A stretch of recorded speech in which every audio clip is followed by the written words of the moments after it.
In this video, we're going to create this happy sad emoji motion graphic. We're going to make the happy face disappear and the sad face appear, and we're going to be using the visibility to do so.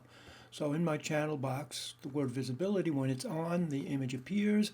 When it's marked off, it disappears, and we're going to be able to keyframe those. So I'm going to put my playback at frame 29, and with the happy face selected, I'll go over to the channel box, right-clicking on the word visibility, clicking on key selected. I'm going to see a red bar next to the word visibility, and I'll see a corresponding red bar in the timeline.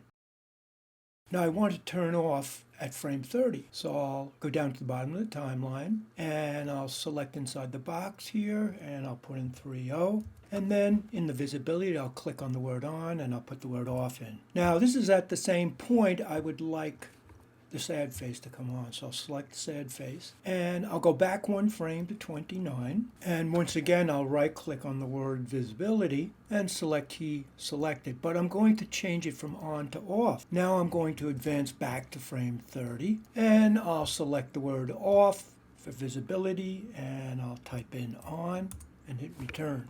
So now if I was to drag through my timeline, the happy face goes away and the sad face goes on. Now what I want to do is I want to kind of line these up one over the other the best I can. So I'll just advance to where the sad face is here, and I'll hit W and I'll start to drag that over a bit. And I'll just drag back and forth till I get them lined up pretty close to each other. Then I'm going to save. Now the reason the sad face comes on is because the logo for TikTok is going to fall off the screen. To do that, I'll start by going to frame 20, and at frame 20 I'll select the TikTok logo, and it's going to animate off the screen on the y-axis. So in the channel box, I'll go to Translate Y, select the word, click on the word with my right mouse and choose Key Selected. I'll then go to frame 30 where the sad face comes on.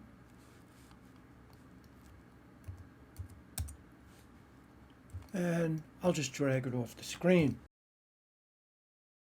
So now if I were to set my last frame for the animation at, say, 40, and I'll do that by changing the number in the corner of the interface here to 40. And now if I was to click on the start button, I'm going to get something like this. And I'll just make sure everything's on the screen here. And I've turned off my grid so it doesn't show up in the render I'm going to do. So the grid appears in the perspective view right here. So when you click on that, it will turn it off.